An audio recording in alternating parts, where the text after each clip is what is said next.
আকাশবাণী খবর পড়ছি সুদীপ বসু। এখনকার বিশেষ বিশেষ খবর হলো, প্রধানমন্ত্রী নরেন্দ্র মোদী আজ দুনিয়ার শীর্ষ বিনিয়োগকারীদের ভার্চুয়াল গোলটেবিল বৈঠকে পৌরোহিত্য করবেন।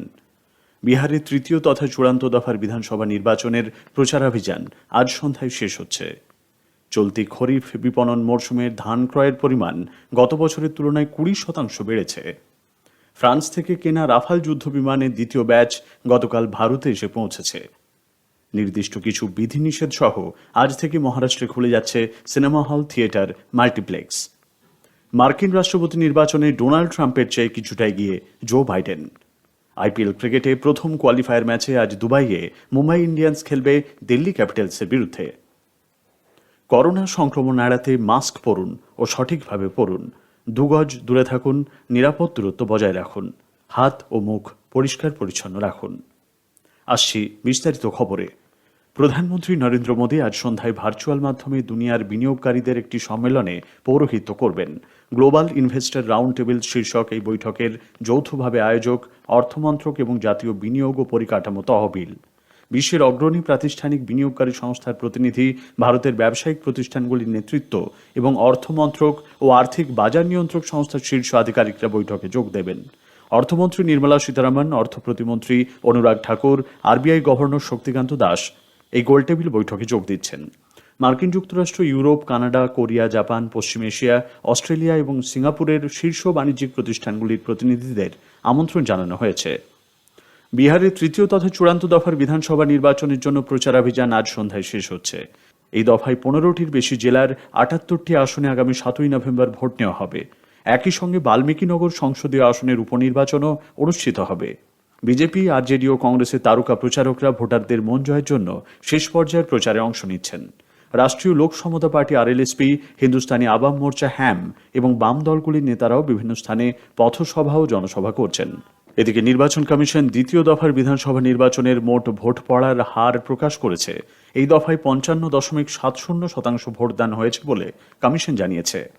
আমাদের সংবাদদাতা জানাচ্ছেন যে বিজেপি সভাপতি জগৎ প্রকাশ নাড্ডা এক জনসভায় মানুষকে এনডিএ প্রার্থীদের ভোট দেওয়ার আহ্বান জানিয়েছেন। তিনি বলেন, বিরোধী দলের সামনে উন্নয়নের কোনো পরিকল্পনা নেই, তারা শুধু মানুষের মনে বিভ্রান্তি সৃষ্টি করছেন। মধুবনীতে এক নির্বাচনী জনসভায় উত্তরপ্রদেশের মুখ্যমন্ত্রী যোগী আদিত্যনাথ বলেন, সন্ত্রাসবাদ এবং নকশালবাদকে কোনোভাবেই বরদাস্ত করা হবে না। কিষানগঞ্জ এবং আরারিয়ায় নির্বাচনী সভায় শীর্ষ আরজেডি নেতা তেজস্বী প্রসাদ যাদব রাজ্যে বেকারত্ব মুছে ফেলতে মানুষকে মহাজোটের পক্ষে ভোট দেওয়ার আহ্বান জানান। প্রবীণ কংগ্রেস নেতা তথা ছত্তিশগড়ের মুখ্যমন্ত্রী ভূপেশ বাঘেল বলেন, রাজ্যে ডাবল ইঞ্জিনের সরকার পুরনো হয়েছে, তাই সরকারে পরিবর্তন জরুরি। বিহারের মুখ্যমন্ত্রী তথা জেডিইউ নেতা নীতিশ কুমার মাধেপুরায় জনসভা করেছেন। কেন্দ্রীয় স্বরাষ্ট্রমন্ত্রী অমিত শাহ 3 দিনের পশ্চিমবঙ্গ সফরে গতরাতে কলকাতায় এসেছেন। বিমানবন্দরে তাঁকে রাজ্য বিজেপি সভাপতি দিলীপ ঘোষ, জাতীয় সাধারণ সম্পাদক কৈলাস বিজয়বর্গীয় এবং সর্বভারতীয় সহসভাপতি মুকুল রায় স্বাগত জানান। শ্রী শাহ আজ বাঁকুড়া সফর করছেন। সেখানে তিনি বর্ধমান, বীরভূম, পুরুলিয়া, বাঁকুড়া, 2 মেদিনীপুর, ঝাড়গ্রাম এবং হাওড়া ও হুগলি জেলা নেতৃত্বের সঙ্গে সাংগঠনিক বৈঠক করবেন। বিকেলে বাঁকুড়ার রবীন্দ্র ভবনে সমাজের বিভিন্ন স্তরের প্রতিনিধিদের সঙ্গে তাঁর মিলিত হবার কথা। করোনা অতিমারির বিরুদ্ধে লড়াইয়ে ভারত উল্লেখযোগ্য সাফল্য অর্জন করেছে। এখনো পর্যন্ত 77 লক্ষের বেশি মানুষ সম্পূর্ণ সুস্থ হয়েছেন। জাতীয় স্তরে আরোগ্যের হার বেড়ে 92.20% হয়েছে। গত 24 ঘন্টায় সুস্থ হয়েছেন 55,331 জন। তবে দৈনিক করোনা সংক্রমণ আবার ঊর্ধ্বমুখী। একদিনে নতুন করে করোনায় আক্রান্ত হয়েছেন 50,210 জন। সব মিলিয়ে দেশে মোট আক্রান্তের সংখ্যা এখন 83,64,086। পাশাপাশি দৈনিক মৃতের সংখ্যাটাও বেড়েছে। এই সময়ের মধ্যে মৃত্যু হয়েছে 704 জনের। সব মিলিয়ে দেশে করোনায় আক্রান্ত হয়ে প্রাণ হারালেন মোট 1,24,315 জন কোভিড রোগী। এদিকে করোনা নমুনা পরীক্ষার ক্ষেত্রে দেশ এক নতুন মাইল ফলক অর্জন করেছে।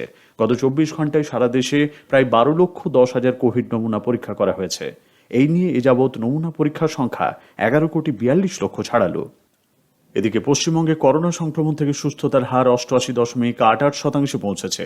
গত সন্ধ্যায় রাজ্য স্বাস্থ্য দপ্তর প্রকাশিত রিপোর্ট অনুযায়ী 24 ঘন্টায় নতুন করে 3,987 জন সংক্রমিত হয়েছেন। এর ফলে আক্রান্তের মোট সংখ্যা বেড়ে হয়েছে 3,89,576। এই সময় রেকর্ড সংখ্যক 4,129 জন সংক্রমণ মুক্ত হয়েছেন। রাজধানী দিল্লিতে করোনা আক্রান্তের সংখ্যা বেশ কিছুটা বেড়ে যাওয়ায় উত্তরপ্রদেশ সরকার দিল্লি লাগোয়া জেলাগুলিতে প্রশাসনকে অতিরিক্ত সতর্ক থাকার নির্দেশ দিয়েছে। মুখ্যমন্ত্রী যোগী আদিত্যনাথ রাজ্যবাসীকে উৎসবের মরশুমে অতিরিক্ত সতর্ক থাকার জন্য ফের আবেদন জানিয়েছেন। লকডাউন পর্ব কাটিয়ে আজ মহারাষ্ট্রে খুলে যাচ্ছে সিনেমা হল, মাল্টিপ্লেক্স, থিয়েটার হলগুলি। একমাত্র কন্টেনমেন্ট জোনের বাইরের হলগুলি খোলা যাবে। তবে করোনা মোকাবিলায় স্বাস্থ্যবিধি মেনে 50% সিটের টিকিটই বিক্রি হবে বলে জানানো হয়েছে। গোয়াতে দশম ও দ্বাদশ শ্রেণীর পড়ুয়াদের জন্য স্কুল আগামী 21শে নভেম্বর থেকে খুলে যাচ্ছে। মুখ্যমন্ত্রী ডক্টর প্রমোদ সাবন্ত একথা ঘোষণা করেছেন। মান্য কার্যবিধি এসওপি মেনে ক্লাস শুরু করা যাবে বলে তিনি জানান। তবে প্রাথমিক পড়ুয়াদের স্কুল খোলার বিষয়ে এখনো কোনো সিদ্ধান্ত হয়নি। খবর শুনছেন আকাশবাণী থেকে। চলতি খরিফ মরশুমে ধান সংগ্রহের পরিমাণ গত বছরের তুলনায় 20.18% বেড়েছে। কৃষি মন্ত্রক সূত্রে এক বিবৃতিতে জানানো হয়েছে, সরকার এ পর্যন্ত 224 লক্ষ টনেরও বেশি ধান কৃষকদের কাছ থেকে কিনেছে, যা গত বছরে ছিল 186 লক্ষ টন।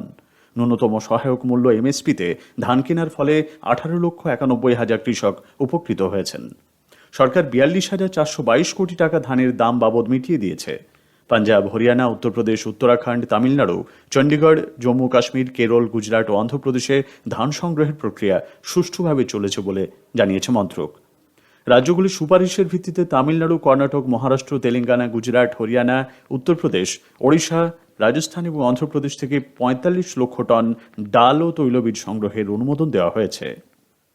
ভারতীয় বায়ুসেনার ক্রয় করা রাফাল যুদ্ধ বিমানের দ্বিতীয় ব্যাচ গতকাল ফ্রান্স থেকে ভারতে এসে পৌঁছেছে। একটানা 7,000 কিলোমিটার পাড়ি দিয়ে গতকাল রাত 8টা নাগাদ ভারতের মাটিতে অবতরণ করে আরও 3টি রাফাল যুদ্ধ বিমান। প্রথম ব্যাচের 5টি রাফাল বিমান এসেছিল গত জুলাই মাসে। 2023 সালের মধ্যে ভারত ফ্রান্সের কাছ থেকে পর্যায়ক্রমে 36টি রাফাল যুদ্ধ বিমান ক্রয় করছে। মার্কিন যুক্তরাষ্ট্রের রাষ্ট্রপতি নির্বাচনে ভোট গণনা এগিয়ে চলেছে। বর্তমান রাষ্ট্রপতি ডোনাল্ড ট্রাম্পের থেকে প্রতিদ্বন্দ্বী জো বাইডেন কিছুটা এগিয়ে গেছেন বলে খবর। অসমর্থিত সূত্রে জানা গেছে, ডেমোক্র্যাট প্রার্থী জো বাইডেন 253টি এবং রিপাবলিকান প্রার্থী ডোনাল্ড ট্রাম্প 213টি ইলেকটোরাল ভোট পেয়েছেন বা এগিয়ে আছেন। হোয়াইট হাউসে যেতে হলে প্রয়োজনীয় ম্যাজিক সংখ্যা 270। এদিকে আমেরিকার প্রেসিডেন্ট নির্বাচনের ইতিহাসে সর্বাধিক ভোট পাওয়ার রেকর্ড গড়েছেন ডেমোক্র্যাট প্রেসিডেন্ট পদপ্রার্থী জো বাইডেন। তিনি পেয়েছেন 7,03,30,000 ভোট। এর আগে এই রেকর্ডের অধিকারী ছিলেন তারই পূর্বসূরি বারাক ওবামা। 2008 সালে তিনি 6,95,00,000 ভোট পেয়েছিলেন।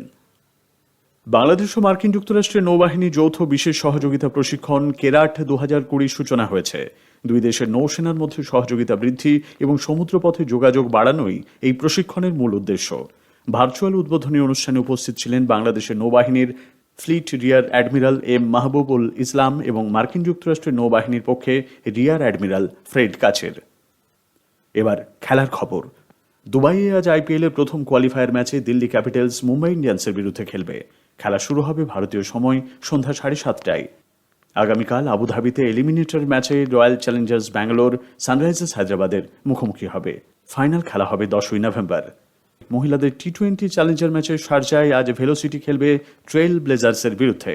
খেলা শুরু দুপুর 3:30টায়। গতকাল দুবাইয়ে ভেলোসিটি 5 উইকেটে সুপারনোভাকে হারিয়ে দিয়েছে। ফুটবলের কিংবদন্তি ডিয়েগো মারাদোনার মস্তিষ্কে সফল অস্ত্রোপচারের পর তাকে পর্যবেক্ষণে রাখা হয়েছে। সোমবার হঠাৎ অসুস্থ হয়ে পড়ায় মারাদোনাকে বুয়েনোস আইরেসের একটি হাসপাতালে ভর্তি করা হয়। প্রায় 8 মাস কোনো একদিনের আন্তর্জাতিক ম্যাচ খেলা না হলেও একদিবসীয় ক্রিকেটে ব্যাটসম্যানদের ক্রমতালিকায় শীর্ষস্থানে রয়েছেন বিরাট কোহলি। ভারতীয় অধিনায়কের পয়েন্ট আপাতত 871। দ্বিতীয় স্থানে রয়েছেন রোহিত শর্মা, তাঁর সংগৃহীত পয়েন্ট 855। আইসিসি র্যাঙ্কিংয়ে 3 নম্বরে রয়েছেন পাকিস্তানের বাবর আজম। বোলারদের তালিকায় নিজের জায়গা ধরে রেখেছেন ভারতীয় পেসার জসপ্রীত বুমরা। 719 পয়েন্ট নিয়ে দ্বিতীয় স্থানে রয়েছেন তিনি। 1 নম্বরে রয়েছেন নিউজিল্যান্ডের পেসার ট্রেন্ট বোল্ট, তাঁর পয়েন্ট 722। শেষ করার আগে খবরের বিশেষ কিছু অংশ আরেকবার। প্রধানমন্ত্রী নরেন্দ্র মোদী আজ সন্ধ্যায় দুনিয়ার শীর্ষ বিনিয়োগকারীদের ভার্চুয়াল গোলটেবিল বৈঠকে পৌরোহিত্য করবেন। বিহারের তৃতীয় তথা চূড়ান্ত দফার বিধানসভা নির্বাচনের প্রচারাভিযান আজ সন্ধ্যায় শেষ হচ্ছে। চলতি খরিফ বিপণন মরশুমে ধান ক্রয়ের পরিমাণ গত বছরের তুলনায় 20% বেড়েছে।